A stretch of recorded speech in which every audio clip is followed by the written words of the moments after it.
Welcome back to Sambo's Place. We're here on a very gloomy and cloudy and chilly Sunday morning, but I'm working for you to get something done on this. We're going to do our biscuit tests. We're going to lay them out, and according to the manufacturer's instructions, we need to crank this up to 350 degrees preheated and put the biscuits on here for about 13 to 17 minutes, but we're going to take it a little farther than that.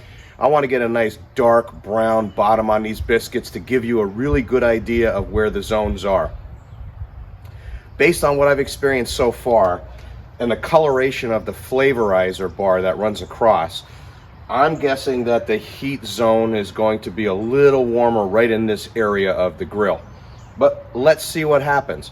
And one thing else I want to make mention is I did put some Nomax heat tape on the curvature of this grill cover. And I intend to put another strip across the front and maybe a strip across the bottom of that ash pan, but we'll see.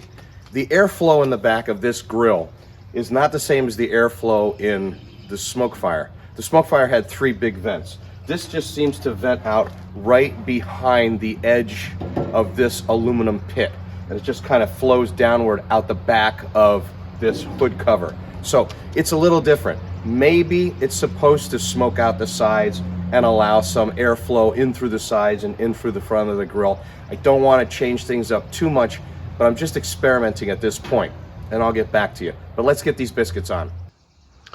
Now, we haven't preheated the grill yet, but I wanted to give you a little shot of the arrangement of what the biscuit situation looks like. I think we have enough on there that's going to cover our situation. I'm going to take them off real quick, get this preheated up to 350, drop them back on the rolling grill, and let's go. So our grill has come to a shutdown here, and the results have me mystically amazed here. I'm mystified by this. It just it blows me away. If you take a look at the tops of these biscuits, okay, you'll notice that the upper rack, these biscuits up here seem to be cooked thoroughly from bottom to top. And the ones down here and below, especially the ones in the front, you don't have that fullness of final cook. And the ones in the back of the lower rack, and I'm going to zoom in and show you these, they are not cooked as thoroughly through top to bottom as the biscuits are on the top rack. So what does this tell me right now? This tells me that this top rack is the ultimate position to do your smoking. It looks fairly even. We have a little bit more well-doneness over here, and that surprises me, because on the smoke fire, we had the fire box right in the middle, and the zone over here on the smoke fire was the one that got warmer than any other place on the pit. But we have really, really consistent goldenness. It's just a little bit lighter. You know, I never cease to amaze myself sometimes at being an idiot. I got so excited like a little kid on Christmas, and I forgot to wipe the grates with any kind of cooking spray or oil. So my biscuits are kind of stuck to the grate. It's what I do on a daily basis. Anyway, so I'm going to lift these grates and I'm going to show you the underneath. I tried to pick a couple of them up. Some of them did come up, but most of them stuck. And I'm going to show you the bottom of these, and you could see where we're at.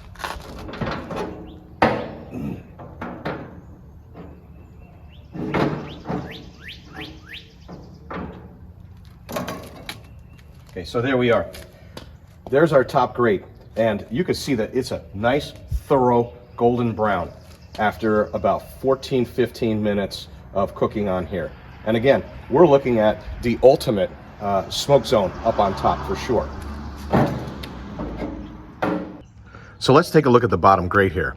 You could see that the wellness, the thoroughness, the doneness is more towards the back and to the back left of this pit, which surprises me. I really thought it was going to be the center to the center right of this pit.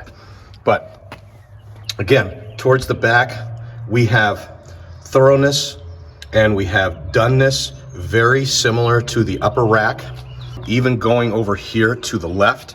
Now, across the front, these biscuits are done. Okay, I did lift them up and they are done. But the thoroughness and the doneness and the rise of the batter isn't the same as the ones as across the back. You could kind of see that. Now, some of these stuck and some of these didn't, so I'm going to do my best to flip these and show you instead of lifting the grate up like I did above. This is my bad. It's on me. I just forgot and I got so excited to do this. Again, after I flip these, I am totally mystified by the results. Look at the four corners and how well done those biscuits are in the four corners. And I think I have a possible solution as to why that occurred. That back there really seems to be the flare-up hotspot, and all the way over here to the left. Now again, in the center, it appears that we have fairly consistent doneness on these. So we're gonna do the hood open next. Now, my thoughts are this: that big diffuser underneath the flavorizer bar is right in the center. So I think that diffuser, being that it's a big, heavy chunk of stainless steel, is blocking the heat towards the center and kind of aiming it towards the outer ends of the pit. Now the engineers, if that's what they wanted, then they certainly achieved what they were looking for, but I'm really, really mystified by how the four corners have become so well done. Okay, round two on the biscuit test here on Sunday morning. We got some sun peeking through the clouds here. Might not turn out to be too bad of a day. So we got the lower grill grates cleaned off, and this time Sambo remembered to oil them down. We're going to do this with the hood open, and we're going to use manual mode, which I'm going to show you on the interface right here. We're going to use manual mode because Weber claims that using manual mode with the hood open gives you a very charcoal, a very gas-like grilling experience, which should allow you to not only grill but sear. So we're going to crank this up to level 10. We're going to get these biscuits on here, and we're going to check it out and see just how this grill heats up with the hood open. Now I'm going to stand here and I'm going to try and block the sunlight so you don't get a glare on this screen. What I notice is that this pit tends to go into what's called a sleep mode when it's not being used. And when you press the button, there's really no on-off button, but when you press the button, you're supposed to get a spinning kind of fan action. There it is right there. And that tells you that it's starting up. So those of you who buy this pit know that it's not a glitch. I thought it was a glitch in the beginning, but it just goes into a sleep type mode until you unplug it. Okay, so to go to manual mode, you press the menu button, and then you go to this screen right here that shows you 1 to 10. And then you press the button again to select, and you could drop down to 1, 2, 3, 4, 5, 6, 7, 8, 9, 10 in manual mode. And again, this is with your hood open, which is supposed to give you ambient heating. So I'm going to press this button and get this fired up. You can see we have the flame icon showing there. You can see we have all of our other icons identifying that everything is connected to our Weber Connect. And I'm going to get the biscuits on, and we're going to watch this baby cook. One thing about this manual mode, and I'm going to show you with the Weber Connect interface right here, is that I noticed this yesterday when I was using the griddle, and I'm noticing this again today. Maybe it's just me, maybe it's just user error, but it really doesn't give you any kind of indication that you have reached the level with which you want this top. It really doesn't indicate that you have reached the optimum grilling level that you have selected in manual mode. It just tells you what the grill temperature is. So take a look right here. I'm showing you the Weber Connect, and you'll see what I mean.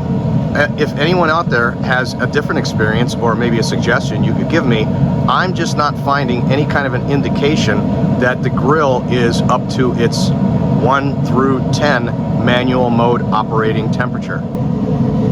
So after 13 minutes, our probe is showing 140 degrees. And we can see that we're already starting to get some rise out of these biscuits. And the interesting part is, if you can see this over here in the corner, this one is already starting to show some doneness on the underside. So that's just amazing to me how hot the corners of this grill get. Let's keep going with this and see what we get. Okay. So I let these biscuits go about 18 minutes, which in my experience and the temperatures that I've used grilling steaks before, about 12 to 18 minutes total is what I would be looking for internal doneness temperature. But again, this is brand new territory here, and I'm completely mystified squared by the results of the open hood manual cook mode. I mean, look at these biscuits over here on this end. Okay, this is where this is strange. This is where you're going to want to sear, in my opinion. I mean, look at the middle. Okay, after this has gone through 18 minutes of cooking at 10 and then another 13 minutes of shutdown, this is still raw. Okay, look at this one. This thing is, wow. You know what? The center, and if I may just try to explain this or rationalize this, there's that massive heat diffuser right over the firebox, and I think it's blocking a lot of the heat in the center of this grill. But you could see towards the outer edges, and look at this one look at the front one compared to this raw one in the back. I mean, this isn't even cooked. Front and center, you have a little bit more doneness. I'm trying to get this off. That one's stuck. I apologize for that. But again, the ends, the edges of this is obviously front right, left, extreme left and rear is where you want to sear, I guess, if you are to use the grill. But the back of this grill, where I thought was going to be the hottest, look at wow, that's just a glop of dough. I mean, that's hardly even been cooked. So Weber's claim that you have ambient temperatures across this whole cook area using the manual mode is quite obviously not true. There's a lot of differences right here. And I did make another mistake. That's the idiot part of me. I forgot to get my temp gun and shoot the temp gun at this. So the next time I do a grill or attempt to do something similar to this with an actual piece of meat, I'm going to bring out my temp gun, because the interface that you get on your phone, the Weber Connect app, doesn't tell you at all that you've reached 10 on manual mode, nor does it tell you basically what the temperature is other than what this probe is reading. And I'm going to show you a video over the time that this grill was cooking, heating up, and shutting down. You could see basically where we're at. But wow, what a mixed bag of results here. I'm assuming that if you're going to do any grilling, to stay away from the center portion of this, where that big diffuser is underneath the flavorizer bar. Now, speaking of that flavorizer bar, there were a couple minor flare-ups, little tiny flames right in this area right here and right in this area over here. So the flavorizer bar is going to throw up some flames. I don't know what else to say about this, other than that I was hoping for a much more ambient result. And as you can see by the biscuits, we don't have that. Here's your sear zone over here. That's where you really want to sear, or if you're looking for your burgers to be well done, or your or your steaks to be well done, or your chops to be well done, that seems to be the area. If you want slow grilling, I'm guessing center to the back.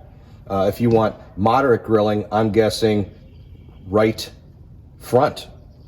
So, like anything else, when you get something new, it's a matter of muscle memory, and it's a matter of using your product over time to get a feel for what works best for you, and what is going to give you the results that you're looking for in your cooks. And I can say that's been true about every piece of backyard barbecue equipment that I've ever owned. It takes about a month to really get to know where you're at. But here's the results. If you have any questions, you have any comments, I'll try and get back to you. Enjoy your cooks, and Sambo out.